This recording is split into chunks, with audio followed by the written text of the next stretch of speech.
Hello friends, welcome to my YouTube channel all India job. आज मैं आपके लिए लाया हूँ बहुत ही शानदार रिक्रूटमेंट।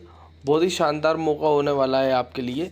मौका बिल्कुल भी नहीं छोड़ना। नई भर्ती है 2024 की, इंडियन कोस्ट गार्ड की भर्ती है, जिसमें 10th पास और 12th पास वाले सभी इस रिक्रूटमेंट को भर सकते हैं। Total number of post, age limit, education qualification, आप इस फॉर्म को किस तरीके से भर सकते हैं, ये सभी जानकारी मैं आगे आपको नोटिफिकेशन में देने वाला हूँ।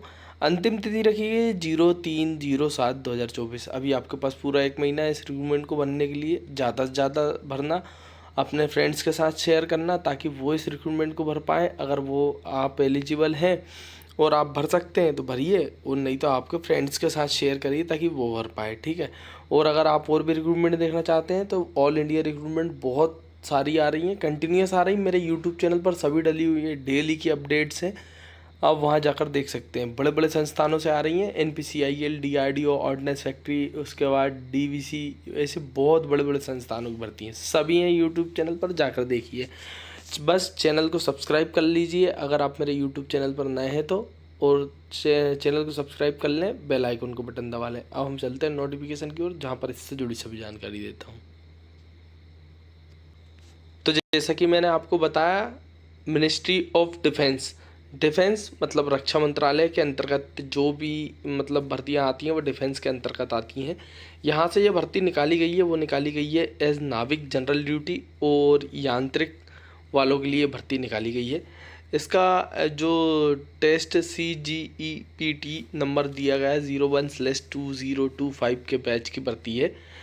और इसका फॉर्म डलाना स्टार्ट हो गए हैं 13 तारीख से, 13 जून से, और 3 जुलाई तक इसके फॉर्म डलाने वाले हैं। तो अभी आपके पास अभी से ही आजकल से ही इसके फॉर्म डलाना स्टार्ट हुए हैं, और अभी इसके फॉर्म डलाना स्टार्ट हुए हैं तो पूरा 1 महीना है आपके पास।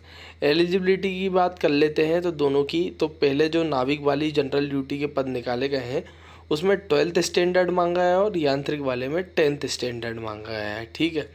अब किसी ने डिप्लोमा किया है electrical, mechanical, telecom, communication, radio power से, तो वो भी अगर 2 से 3 साल की अगर उनने डिप्लोमा किया है तो वो भी यांत्रिक वाली कैटेगरी में भर सकता है। 10th-12th वाले भी भर सकते हैं, ठीक है। इंजीनियरिंग की रही है तो वो भी भर सकते हैं।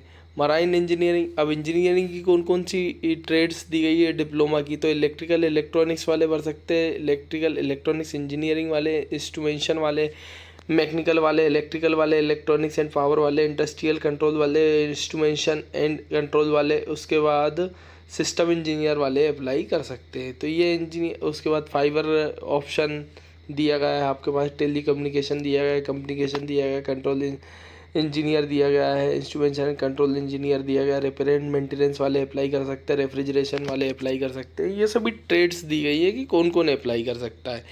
एज की बात कर लेते तो 18 से 22 साल एज लिमिट रखी गई है। 1 मार्च 2003 से लेकर 28 फरवरी 2007 तक जिनका इनके बीच में जिसका जन्म हुआ है वो सभी इस रिक्रूटमेंट को भर सकते हैं।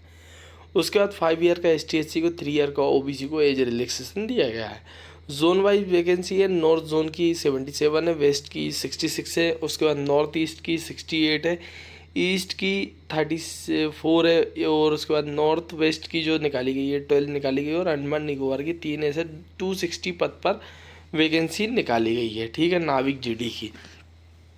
फिर आ जाते हैं यांत्रिक वाली जो भर्तियाँ निकाली गई है, उसमें मैकेनिकल वालों की 33 है, इलेक्ट्रिकल वालों की 18 है, और इलेक्ट्रॉनिक्स वालों के 9 पद निकाले गए हैं। अब ये नॉर्थ में कौन कौन से आते हैं, जम्मू कश्मीर, लद्दाख, NTC, दिल्ली, हरियाणा, पंजाब, राजस्थान, उत्तर प्रदेश, हिमाचल प्रदेश, उत्तराखंड। वेस्ट में कौन कौन से आते हैं, छत्तीसगढ़, महाराष्ट्र, केरला, मध्य प्रदेश, कर्नाटक, गोवा, दादर और नगर हवेली, दामन, दीव, लक्षद्वीप। नॉर्थ वेस्ट में बिहार, वेस्ट बंगाल, झारखंड, असम, त्रिपुरा, मेघालय, मणिपुर, नागालैंड, अरुणाचल प्रदेश, मिजोरम, सिक्किम, उड़ीसा। ईस्ट में कौन कौन सा आता है, आंध्र प्रदेश, तेलंगाना, तमिलनाडु, पांडिचेरी।